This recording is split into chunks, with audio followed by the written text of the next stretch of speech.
नमस्कार दोस्तों, मैं वेदांग। मैं आपको इस वीडियो में जनरल नॉलेज के 1000 इंपॉर्टेंट क्वेश्चन को बताने वाला हूं। और यहाँ जो 1000 इंपॉर्टेंट क्वेश्चन होने वाले हैं वो कई पार्टों में डिवाइड होंगे।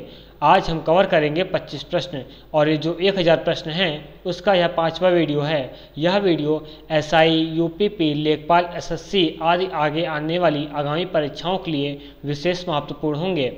अब स्टार्ट करते हैं। पहला प्रश्न हो जाएगा, सफ़ेद हाथियों का देश कौन सा है? इसका प्रश्न का उत्तर हो जाएगा थाईलैंड। सफ़ेद हाथी भी भूरे हाथियों की तरह शाकाहारी होते हैं और यह थाईलैंड में पाए जाते हैं।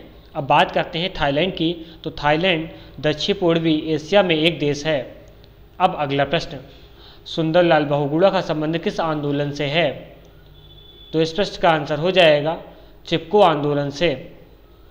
चिपको आंदोलन एक पर्यावरण रक्षा का आंदोलन है। यह भारत के उत्तराखंड राज्य में किसानों ने वृक्षों की कटाई का विरोध करने के लिए किया था। वे वन विभाग के ठेकेदारों द्वारा वन की कटाई का विरोध कर रहे थे। अब अगला प्रश्न है, हीराकुंड बांध किस परियोजना नदी पर बना है? तो इस प्रश्न का आंसर हो जाएगा महानदी पर। हीराकुंड बांध ओडिशा में महानदी पर निर्मित एक बांध है। यह संभलपुर से 15 किलोमीटर दूर है।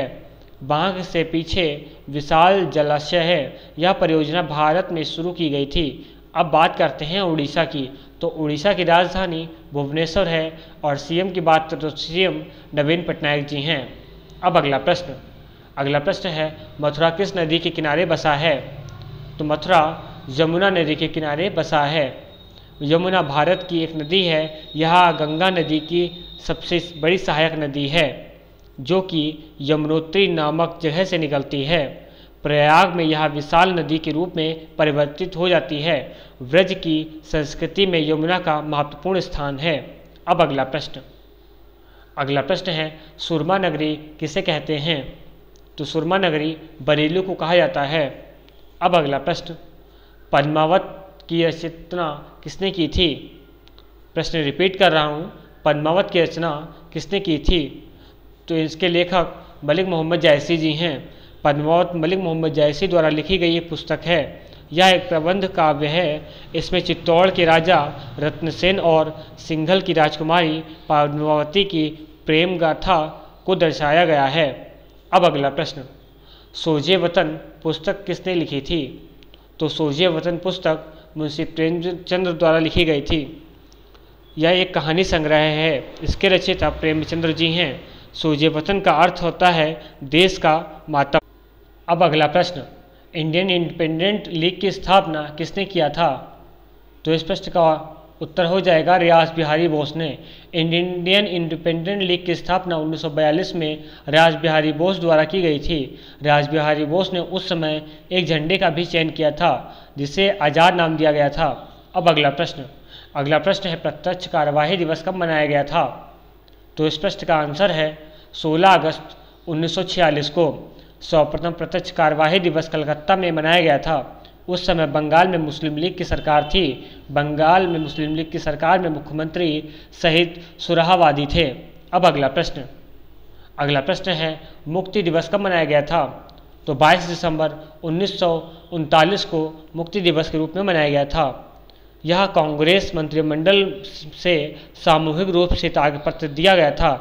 उस दिन को मुस्लिम लीग ने मुक्ति दिवस के रूप में मनाया था। अब अगला प्रश्न, वेदांत कॉलेज की स्थापना किसने किया था? तो वेदांत कॉलेज की स्थापना राजा राम मोहन राय ने की थी। 1825 में राजा राम मोहन राय द्वारा वेदांत कॉलेज की स्थापना की गई थी, लेकिन इससे पहले राजा राम मोहन राय ने 1815 में आत्मीय सभा की स्थापना भी की थी। अब अगला प्रश्न, रामकृष्ण मिशन की स्थापना कब हुई थी? तो इस प्रश्न का आंसर हो जाएगा 1897। विवेकानंद द्वारा रामकृष्ण मिशन की शुरुआत किया गया था। अब अगला प्रश्न, असहयोग आंदोलन का प्रस्ताव कब पारित हुआ था? तो इसका आंसर हो जाएगा दिसंबर 1920 को। कांग्रेस के नागपुर अधिवेशन में असहयोग आंदोलन का प्रस्ताव पारित हुआ था। अब अगला प्रश्न, किस मुगल बादशाह ने ईस्ट इंडिया कंपनी को सूरत में कारखाना लगाने की इजाज़त दी थी? तो इस प्रश्न का सही उत्तर हो जाएगा जहांगीर ने। तो जहांगीर ने, मुग़ल बादशाह जहांगीर थे, इन्होंने ईस्ट इंडिया कंपनी को सूरत में कारखाना लगाने की इजाज़त दी थी। अब अगला प्रश्न, कादम्बरी की रचना किसने की थी? प्रश्न रिपीट कर रहा हूँ, कादम्बरी किसकी रचना है? तो इस प्रश्न का सही आंसर हो जाएगा बाणभट्ट की। अगला प्रश्न, अल-कायदे आज़म की उपाधि मोहम्मद अली जिन्ना को किसने दिया था?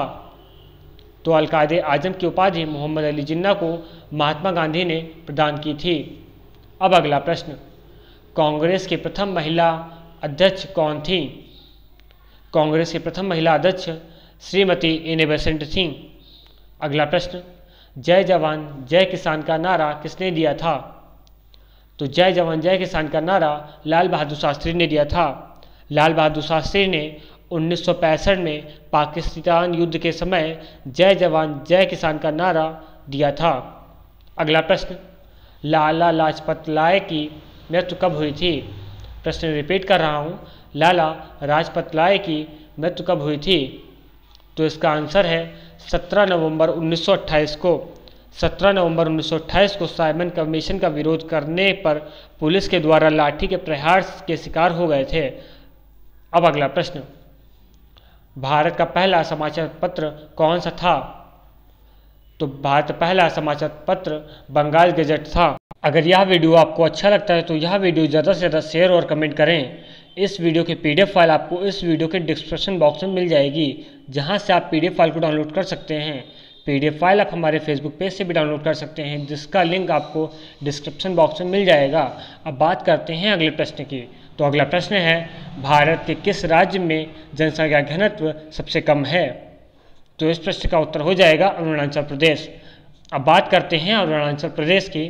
तो अरुणाचल प्रदेश की राजधानी ईटानगर है, CM पेमा खांडू हैं और राज्यपाल BD मिश्रा हैं। अब अगला प्रश्न, विश्व बैंक का मुख्यालय कहाँ स्थित है? तो आपको बता दें कि विश्व बैंक का मुख्यालय वाशिंगटन DC में स्थित है। अब अगला प्रश्न, अशोक के अधिकांश शिलालेख किस लिपि में लिखे गए हैं? तो अशोक के अधिकांश शिलालेख ब्राह्मी लिपि में लिखे गए हैं। अब अगला प्रश्न, लाल तिकोना किसका प्रतीक है? तो लाल तिकोना परिवार नियोजन का प्रतीक है। अब अगला प्रश्न, तो अगला प्रश्न है, श्रीनगर की स्थापना किसने किया था? इस प्रश्न का आंसर हो जाएगा अशोक ने। श्रीनगर की स्थापना अशोक ने की थी। अब आपके लिए लास्ट वाले वीडियो का प्रश्न। लास्ट वाले वीडियो में मैंने आपसे एक प्रश्न पूछा था, वह प्रश्न है, बक्सर का युद्ध कब लड़ा गया था? तो देखिए बच्चों, जो भी मैं आपसे प्रश्न पूछा करूं उसका आंसर आप डिटेल से बताया करें और ज़्यादा से ज़्यादा दिया करें, ताकि इससे आपको जो भी क्वेश्चन आपको देता हूं वो आपको क्वेश्चन रट जाएंगे, मतलब याद हो जाएंगे। अब इसका आंसर था 22 अक्टूबर 1764। बक्सर का युद्ध अंग्रेजों और बंगाल के नवाब मीर कासिम, अवध के नवाब सिराजुद्दौला तथा मुगल बादशाह शाह आलम द्वितीय की सम्मिलित सेनाओं के मध्य लड़ा गया था। अब आपके लिए आज का क्वेश्चन। आज का प्रश्न है, पेंसिल की लीड किसकी बनी होती है? इस प्रश्न का उत्तर हमें कमेंट बॉक्स में करके बताएं। अगर आपको किसी भी क्वेश्चन में कोई भी डाउट है तो हम फेसबुक पेज और ईमेल के माध्यम से संपर्क कर सकते हैं। और यह वीडियो का लिंक कम से कम एक स्टडी ग्रुप में ज़रूर शेयर करें, ताकि इस वीडियो का लाभ आपके और भी साथी ले सकें। अगर आपने अभी तक इस चैनल को सब्सक्राइब नहीं किया है तो कृपया हमें सब्सक्राइब ज़रूर करें। मैं वादा करता हूँ आपको इस चैनल से काफ़ी लाभ मिलेगा। Thanks for watching.